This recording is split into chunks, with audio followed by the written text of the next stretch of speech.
Hello, আমি Kamruddin Bibhab. Welcome to webacademybd.org, HTML5 and CSS3 beginner Bangla tutorials 4. So আমরা tutorial number 3-তে headers, paragraph and break সম্পর্কে ধারণা নিয়েছিলাম।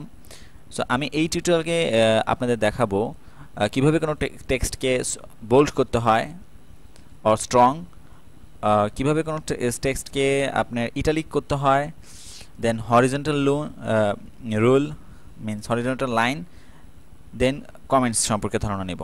সো আমি এখন শুরু করি। সো আমি বডিতে 3টা প্যারা নিই। This is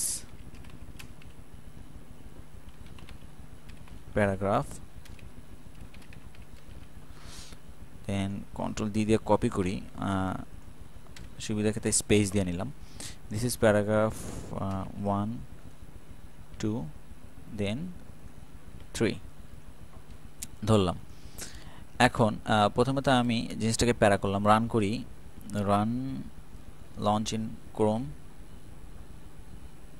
this is paragraph 1 2 and 3। দেন আমি ধরলাম মিডল প্যারাটাকে বোল্ড করি, স্ট্রং স্টার্টিং ট্যাগ দিলাম, এই প্যারা এখানে শেষ করব, ধরলাম এখানে করি স্ট্রং। এখন দেখেন রিলোড,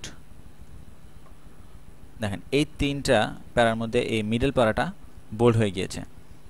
সো আমরা বোল্ড অন্যভাবে লিখতে পারি, বি। বেশিরভাগ ওয়েবসাইটে বি দিয়েই বোল্ড করা হয়। আপনি স্ট্রংও লিখতে পারবেন, বি দিয়েও বোল্ড করতে পারবেন। হ্যাঁ, এমন কোনো কিছু না যে স্ট্রংই দিতে হবে, বি দিতে হবে। সো আমি বেশিরভাগ বিটি ইউজ করি, তাও স্ট্রংটাও দেখালাম আপনাদেরকে। সো বোল্ড হয়ে গেল। তো আমি প্রথম প্যারাগ্রাফটাকে আমরা মিডল প্যারাগ্রাফটাকে বোল্ড করলাম, এখন ইটালিক করি। হ্যাঁ, প্রথম প্যারাগ্রাফটাকে ইটালিক করি, EM ইটালিক। দেন এন্ডিং ট্যাগ এখানে দিই EM। এখন পেজটাকে রিলোড করে দেখি আমরা, দেখেন প্রথম প্যারাটা ইটালিক হয়ে গেল, দ্বিতীয় প্যারাটা বোল্ড হয়ে গেল। দেন আমি কি বলেছিলাম, আমরা বোল্ড সম্পর্কে ধারণা নিব, কোনো টেক্সটকে ইটালিক সম্পর্কে ধারণা নিব, দেন হরিজন্টাল লাইন।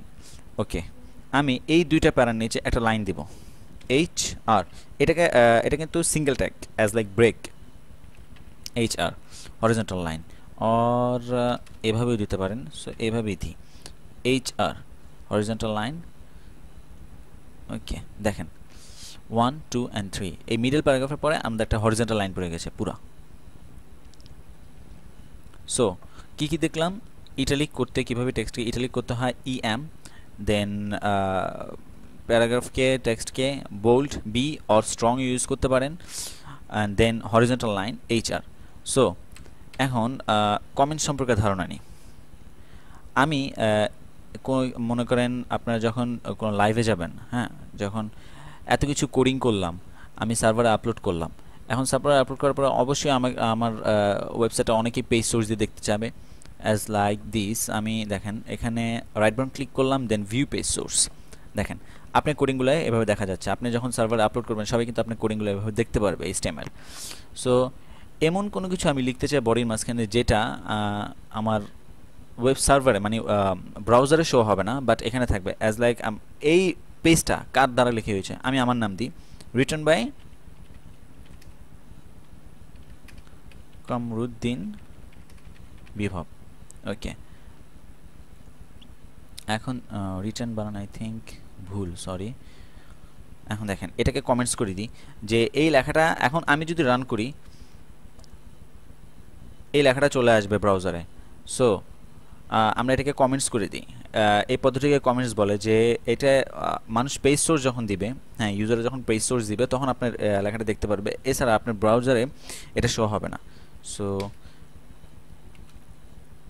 মাইনাস দেখেন এটা হচ্ছে স্টার্টিং, তো ইন্ট কোনো কিছু না দিলে আমার এখানে যেখানে স্টার্ট করছে বাকি সব গ্রিন কালারে হয়ে গিয়েছে, দ্যাটস মিন এগুলোও কমেন্টস পড়ে গেছে, ব্রাউজারে শো হবে না। তো আমি এখানে শেষ করে দিই এটা। দেখেন এই লেখাটা এখন ব্রাউজারে শো হবে না, ব্রাউজারে শো হয়নি। বাট দেখেন ভিউ পেজ সোর্সে গেলে আমার নামটা দেখা যাবে, রিটেন বাই কামরুদ্দিন বিভব, যে এই পেজ সোর্সটা কার মাধ্যমে লেখা হয়েছে। আপনি এখানে অনেক কিছু দিতে পারবেন, এরকম রিটেন বাই কামরুদ্দিন বিভব, আপনার নাম্বারটা দিয়ে রাখতে পারবেন। So that's it. আমরা টেক্সটকে ইটালিক, টেক্সটকে bold, horizontal line and comment সম্পর্কে ধারণা নিলাম। সো এই টিউটোরিয়ালকে একটু পর্যন্তই। Thank you for watching.